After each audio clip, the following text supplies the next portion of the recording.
Hello বন্ধুরা, আবারও তোমাদের সামনে একটা মিনি ব্লগ আমি শেয়ার করতে চলে এসেছি। দেখো, সকাল সকাল মেয়েকে আমি মামার বাড়ি পাঠিয়ে দিচ্ছি।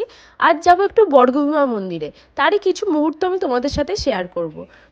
প্রথমেই দেখো, স্নান টান করে আমি রেডি হয়ে নিচ্ছি।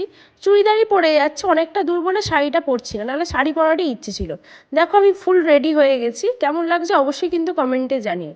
দিয়ে দেখো, বেরিয়ে পড়লাম দুজনে মিলে। আরও দুজন আমাদের সাথে যাচ্ছিল। দেখতে দেখতে তমলুক পৌঁছে গেলাম, আমরা মন্দিরের সামনেও চলে এসেছি। রবিবার ছিল বলে বেশ ভালোই মোটামুটি ভিড় ছিল। এখান থেকে আমরা পুজোর ডালাগুলো কিনে নিয়েছি, অনেকজনেরই পুজো দেওয়া হবে তাই অনেকগুলোই বেশ ডালা নিতে হয়েছে। এদিকে দেখো, ডালাটা নিয়ে আমরা মন্দিরের দিকে যাচ্ছি। প্রচুর লাইন পড়েছিল, অনেক লাইনে দাঁড়িয়ে দাঁড়িয়ে আমরা পুজো দিলাম। এই যে এই চাঁপা গাছটা দেখো, অনেকেই অনেক মনস্কামনা করে সব ডুরিগুলো বেঁধে গেছে। পুজো দেওয়া আমাদের কমপ্লিট হয়ে গেছে। দেখো, নিজেরা নিজেরাই টিপ পরে নিতে হবে, আমার বর আমাকে সেজন্য টিপটা পরিয়ে দিল।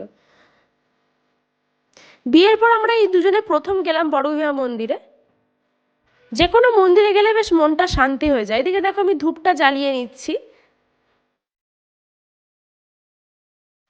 আমিও আমার মনের ইচ্ছা জানিয়ে গাছে ঘরটা বেঁধে দিলাম। মন্দিরের ভেতরে যে দোকানগুলো আছে ওই দোকানগুলোতে গিয়ে আমি একটা সিঁদুরের কৌটো কিনে নিলাম।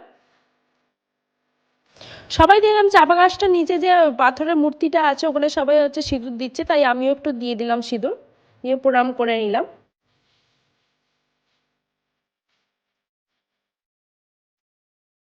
তারপরে বলে নাকি হাঁড়ি কাঠে সিঁদুর দিতে হয়, তারপর ওই সিঁদুর নাকি ঘরে নিয়ে যেতে হয়।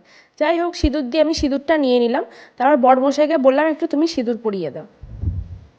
বর তো কিছুতেই সিঁদুর পরাবে না বলছিল, যাই হোক আমি জোর করে বললাম, তাই পরালো। এদিকে দেখো, ঠাকুরের সব ভোগ খাচ্ছে। আমরা একটু যেতে লেট করেছিলাম বলে ভোগের টুকুনটা আর পাইনি। পুজোটা বেশ ভালোভাবেই দেয়া হয়েছে। আর এদিকে ঘন্টাটা বাজাবো বলে গেলাম, কিন্তু ঘন্টাটা দেখছি প্রচণ্ড উঁচুতে। যাই হোক, আমি লাফিয়ে লাফিয়ে দুবার বাজিয়ে নিলাম।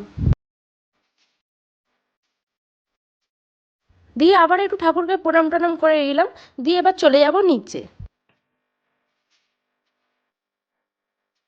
এদিকে দেখো, নিচে চলে এসেছি, ওরা গাড়িটা বের করছে, তাই একটু দাঁড়িয়েছিলাম।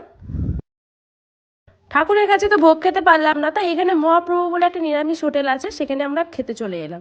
এদিকে দেখো, পুরোটাই নিরামিষ থালি। নিরামিষ থালিতে ছিল ভাত, আলু ভাজা, একটা শাকের তরকারি, ডাল ছিল, ধোকার তরকারি ছিল, কুমড়ো আলুর তরকারি ছিল, আর লাস্টে ছিল চাটনি আর পায়েস। খাওয়া দাওয়া হয়ে গেছে, এরপর বাড়ি ফিরছি। বাড়ি ফেরার পথে আমার বর বললো, দেখো এটা তমলুকের রাজবাড়ি। বাড়ি ফেরার সময় শিলাদশটা চোখে পড়লো, তাই ঢুকলাম একটুখানি।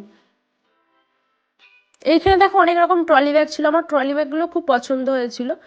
এদিকে অনেক রকম জুতো ছিল, মোটামুটি ভালোই কালেকশন ছিল। আজকের ভিডিওটা কেমন লাগলো অবশ্যই কিন্তু কমেন্টে জানিও বন্ধুরা। আর আমার ভিডিও যদি তোমাদের ভালো লেগে থাকে তাহলে অবশ্যই চ্যানেলটিকে সাবস্ক্রাইব করে পাশে থেকো বন্ধুরা। টাটা।